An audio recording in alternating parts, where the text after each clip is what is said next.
All right, so we're looking at, building on what we learned from about logarithmic functions last time.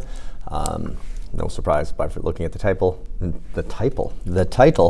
that we're gonna, connect this to transformations, and that ideally is something we feel pretty confident with because we've worked through these same transformations since the beginning of the course. So if we have a logarithmic function, that a value, that b value, that h value, and that k value. Hoping I don't really have to tell you what they represent, but for good measure, I will say it anyways. And so that a value represents a vertical stretch by a scale factor of a. And if a is negative, it's a vertical reflection. Key is vertical. The b value, that's a horizontal stretch by a scale factor of 1 over b.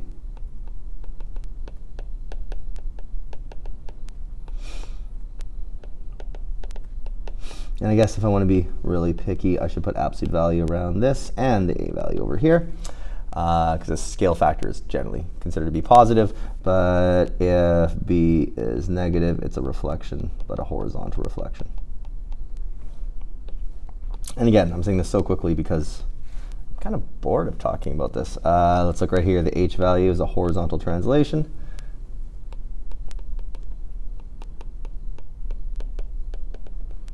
Minus h units. And the k value is a vertical translation. Just k units. All right, like I said, I'm bored of talking about these things. I don't know how many times they've come up. They're so important, but I've written these exact same things down so many times that I don't want to write them down anymore. And I don't have to. That's the last time in the course I need to write this down. And so let's apply these and think what the graph of, in this case, minus log base 2 of 2x plus 6 would look like. First of all, what I want to do first is realize this is log base 2. So this is going to be the inverse of 2 to the power of x. And the first thing I want to do is visualize 2 to the power of x quite lightly here. So it goes through here, here, here, and that's enough. OK, so what I want to visualize is a inverse of this plus some transformations. OK, there's 2 to the power of x. I'll come back to that, though. Now, before I look at this, I hope I realize that 2x plus 6, I can't see all my transformations in the form of that, but if I factor out the 2, I get minus log base 2 of 2 times x plus 3. And now we can see all the transformations on log base 2 of x. And so what are those transformations? We have a vertical reflection.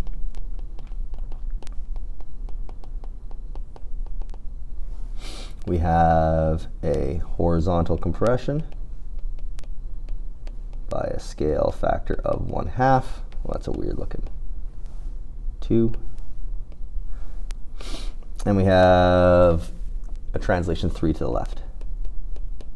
OK, but what's being reflected? What's being stretched? What's being moved 3 to the left? Not 2 to the power of x. The inverse of 2 to the power of x.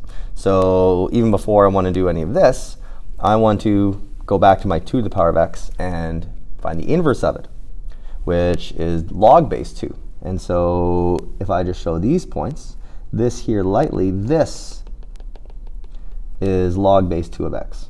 This is what we're applying those transformations to. Right? So all those transformations I just wrote down apply to what I just sketched out in blue. Right? And what I sketched out in blue came back from the inverse of what I sketched out in gray, 2 to the power of x. All right, so at this point, maybe, I was thinking of starting with the asymptote, but I'll get to the asymptote in a bit. First, let me apply the vertical reflection. So that'll look like this now.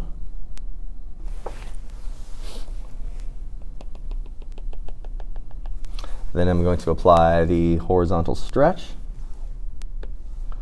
So all these points, their x-coordinate, will be divided by 2. So it looks like this now. But the asymptote is still unchanged until this next step. And so my last step now is actually sketch the function, because all I have to do now is take what I just sketched out and move it 3 to the left. That's it. I can see the asymptote is going to be right here, so I'm going to draw that right now. Give myself a little sort of boundary there, and then I'll now sketch my function. Those 3 points I drew in red, I'll just move them all 3 to the right. So I have a point here, here, and here. Oh, not the points in red, the points in green.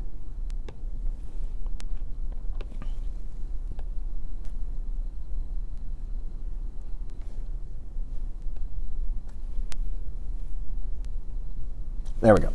All right. So keep in mind, though, those are just 3 points. I know I want to show the general shape of this curve. There we go. So to get to that graph there, and what I've sketched in purple is minus log base 2 of 2x plus 6. That's what I was given originally. To get to that, I have to first realize this is going to be the inverse of 2 to the power of x. So I started with 2 to the power of x, and then found the inverse of that, which is log base 2 of x. Then I have to remember all the work we've done with transformations and apply them all. All right, so let's look at another logarithmic scale. And this is pH, which I presume, if you're taking a chemistry class, I'm sure you've seen this. But again, we are not right now in a chemistry class. So my focus of this is very different than what it would be in a chemistry class. My focus of this is to understand, mathematically, the implications of having this logarithmic scale. That said, the acidity or alkalinity of a solution is measured, is a measurement of the concentration of hydrogen ions, and is measured using the pH scale.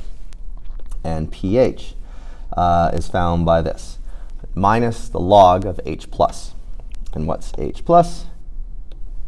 That is the concentration of hydrogen ions in moles per liter. But again, this is not a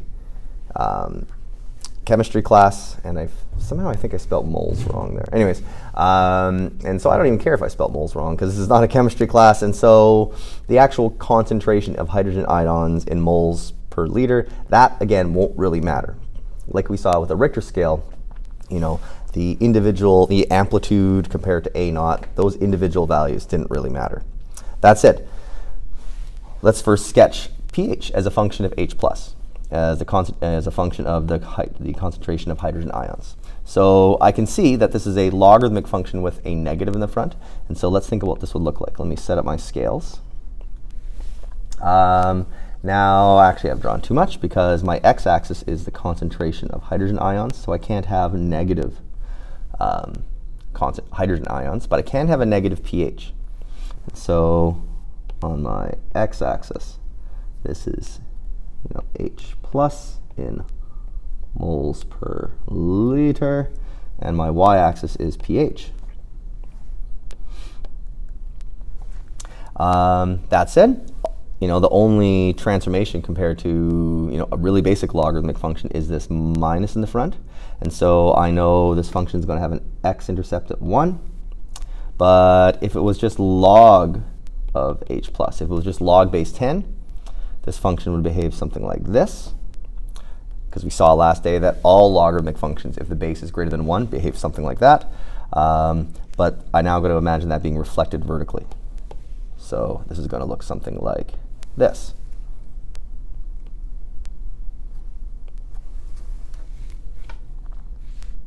Right, and this is what minus log of H plus looks like.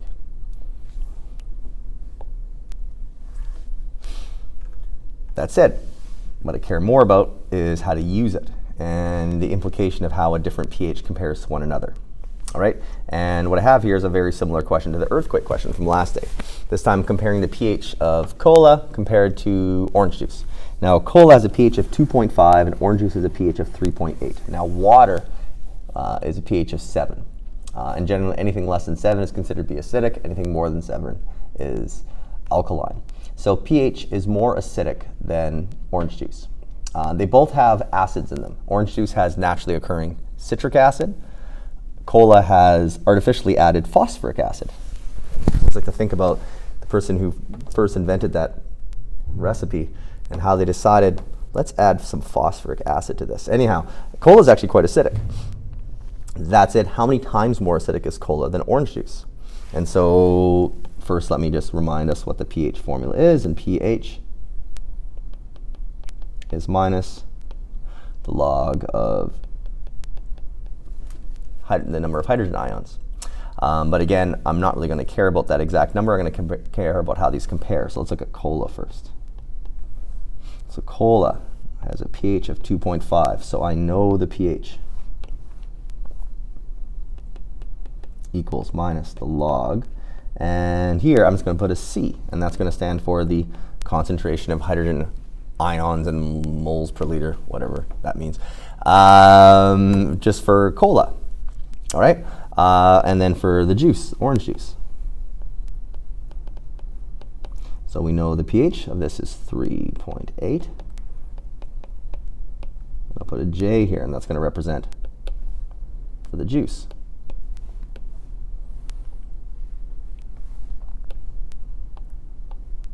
All right, so like I said, I don't really care about these individual numbers. I care about how one compares to the other. And like before, I need to put these into, well, I don't have to, but I almost certainly want to put these into exponential form. However, I can't do that yet because they each have a coefficient of -1 in front of the logarithm. If I just go back to the last lesson, let's look back right here. If I go back to here, comparing an equation in exponential form and logarithmic form, this is always true. But notice the logarithm doesn't have any coefficients in front of it. So if there's a coefficient, let's say a 2 in front of there, you know, where does the 2 go here? Well, I can't really, you know, I didn't really tell you, I guess I should say. So let's get back to this problem and see what difference that negative in the front makes. The good thing is that negative in the front is very easy to take care of. Just divide both sides by -1, or multiply both sides by -1. And so I can rewrite each of these equations like this. I can say cola equals -2.5 equals just the log of C. And juice is -3.8 equals the log of J. And once I do that, now I can put these in exponential form. So again, right now they're in logarithmic form. And now I can put them into exponential form. And really, what I'm doing is just showing what they mean in probably a more familiar way. So -2.5 equals the log of C. That is the same as 10 to the power of -2.5 equals C. And because remember, each of these are log base 10. And anytime you don't see the base for the logarithm, it means log base 10. And you know, that number there, if I went to my calculator, would tell me the concentration of hydrogen ions per liter or whatever. But again, I don't care about that number actually in itself. And same thing for the juice. Put this in exponential form. I get 10 to the power of -3.8 equals J.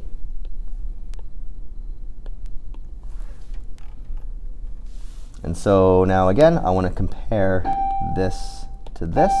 And I want to find out how many times more acidic cola is than juice. Now this here is a larger number. It's a negative exponent. This really means, you know, this number means 1 divided by 10 to the 2.5, whereas this over here means 1 divided by 10 to the 3.8. I'm dividing by a smaller number compared to over here, which means this is a larger value. The cola is, you know, that is a larger number. And you can go to your calculator and confirm that 10 to the -2.5 is a larger value than 10 to the -3.8. So if I want to find out how many times larger, I want to go, again, the larger number divided by the smaller number. But again, like before, I don't want to go to my calculator until I really have to. I'm dividing two powers of the same base. I can just subtract my exponents, but I got to be careful. There's a lot of negatives here. I have -2.5 minus -3.8. Well, subtracting a negative, same as adding. So this is the same as -2.5 plus 3.8, which is 1.3, which if you decimalize it is approximately 20 times more acidic. And again, of all the things that really matter, in terms of the calculations, it was, you know, -2.5 plus 3.8, and then maybe going to a calculator to take it out of exponential form. But I like both of these answers. Both these answers are great. And notice it's actually kind of the same steps we did with the Richter scale question. This scale is a bit different. This has a negative in the front, so it's not identical, but it's very, very similar. All right, so the last question goes back to modeling some actual data, this time with a movie. And it's actually connecting things back to box office totals for movies. Applies quite nicely to things we can do in this unit. But again, this is actual data, and this is showing you the total US box office returns for the Avengers over the first 7 weeks of its theatrical run. So again, what you see here is the total amount of money it's made, not the money it made each week. So hence it just keeps going up, because each week, the sum is getting increased. So I then give you this equation where R is the total gross revenue in millions of US dollars based on N, where N represents the week of release. So this equation here, which I came up with by taking the data, putting it into Excel, I clicked a button and it came up with this. It's called regression. The program took the data and came up with the best possible, in this case, logarithmic equation to match the data given. Okay, so what the program is doing is called regression. All that matters to you is this is actual data that I came up with this equation, that it's not perfect, but if you look at the points and you look at the curve, it's pretty good. Like this model, at least in the first 7 weeks, is a pretty good model. And no model is perfect, but some models are useful. And this model seems to be pretty useful because the data and this equation match each other quite nicely. So what I'd like to do now is use this model to predict what the total box office revenue was after 15 weeks. Okay, and so to do that, all I'm going to do is take my equation up above and replace n with 15. And so the prediction will be 388.5 times the log base 10, which I don't have to write, of 15 plus 281.7. And again, if I go to, at this point, go to a calculator, I get about 739, but again, this represents million. And so based on this, the prediction is after 15 weeks, the movie will, in total, in the US, have made gross revenue of $739 million. And if the data continues to grow in the way according to our model, this is probably an extremely good prediction. And honestly, I'm not going to bother Googling it, but I'd be pretty surprised if this is not a good prediction, because looking at the data so far, it's pretty, it matches the model quite nicely. Okay, so my next question is, in which week did the Avengers surpass $700 million? Again, according to our model. And so for this, we know the revenue amount we want to find out. We don't know the weeks. And so if I just look at my data here, $700 million is right here. So my question is, okay, when will it surpass $700 million according to our model again? So let's see. This time I know the revenue. So 700 equals 388.5 times the log of we don't know, plus 281.7. So essentially what we're doing here is we're solving a logarithmic equation. So how are we going to do that? Well, let's first isolate the logarithm.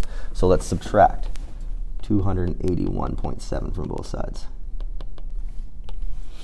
And I get about 418.3 on one side, 388.5 times the log of n on the other. All right, let's next divide both sides by 388.5. And I get about 1.077 on one side and just the log of n on the other, which remember means log base 10. At this point, I probably want to take it from logarithmic form and put it into exponential form. Why? Well, you'll see in a second. If I write this in exponential form, this looks like 10 to the power of 1.077 equals n. And there we go. That will tell me my prediction. Go to my calculator, n equals about 12, so about 12 weeks. So according to our model, it should have taken this movie about 12 weeks to surpass or reach $700 million in total US box office revenue. And again, the model so far is quite accurate, so that's probably a pretty good guess. That said, my last problem, same idea, but now with a different logarithm, modeling the same data. So what we have here is the same graph, I shouldn't say the same graph. Well, no, it is the same graph, but with a different equation modeling it. But the exact same data. This time, N and R are still unchanged. R is the total gross revenue in millions of US dollars. N is the week number. But notice there's this ln. That ln is a different logarithm. It's a logarithm of base e. So ln we call the natural logarithm, and this is actually a logarithm that we use a lot in calculus, not log base 10. I'm just kind of introducing it here quickly. But ln stands for logarithm of base e. But what's e? E is not a variable. E is a very important constant. And it's an irrational number like pi, and it's approximately 2.718. Now, the last lesson in this course and this unit is looking at this in more detail. So right now, all that really matters is that ln, which is on your calculator as well, is another commonly used logarithm. In a mathematics course like this, it is really the logarithm we start to use a lot, instead of log base 10, which we don't use too much after this course. And we call it the natural logarithm, and it stands for log base e. But again, e is about 2.718. So it's log base approximately 2.718. All right? But that said, how can I use this to predict the total US box office return for Avatar after 15 weeks? Well, the key is I know the number of weeks. Oh, sorry, yeah, this was Avatar. Before was, what was it? It was the Avengers. Oh, so it is a different graph. My apologies. Too many A names. Avengers, Avatar, AV. You know, I make these questions and I forget what I've done. Anyways, so yeah, it is a different graph, but same idea. Okay, but just for a different movie. And so after 15 weeks, then this would be R equals 242.35 times the natural logarithm of 15 plus 124.85. So I don't have to solve anything backwards. I can just type this in. So how do I do this? Well, I have a few choices. One thing I can do is to think about what ln means, and this is 242.35 times the log of about 2.718, 15 plus this. And that's it. Your calculator may have a convenient button that looks something like this, log base this, where you can just type in 2.718 here and type in 15 right here, and you're all good. However, if your calculator doesn't have that button, you're actually still going to be fine. And honestly, if your calculator does have that button, that's kind of a waste of time because, well, it's not wrong to do that. If you have a scientific calculator, you definitely just have an ln button, a ln button we call it, or the natural logarithm. And that button there does the exact same thing this does, but it's cleaner and faster. And so all I really need to do on my calculator is just go back to here and just literally type all of this in. 242.35 times the natural logarithm of 15, which means the log base e of 15, which means the log base about 2.718 of 15. But let's just go natural logarithm, or ln of 15, plus 124.85. And I just type that in, and I get about $781 million. So notice in the end, I didn't actually need this step at all. It wasn't wrong, but if you have a scientific calculator, if you have a log button, you have a ln button, or natural logarithm button. Now in this course, it's a very small part, the natural logarithm. It becomes essential for calculus. And so right now, just keep in mind, we'll deal with the natural logarithm more at the end of this unit, but it is, really, really, really important going forwards. And so I'll talk about it in more detail later. But I've done enough talking for today.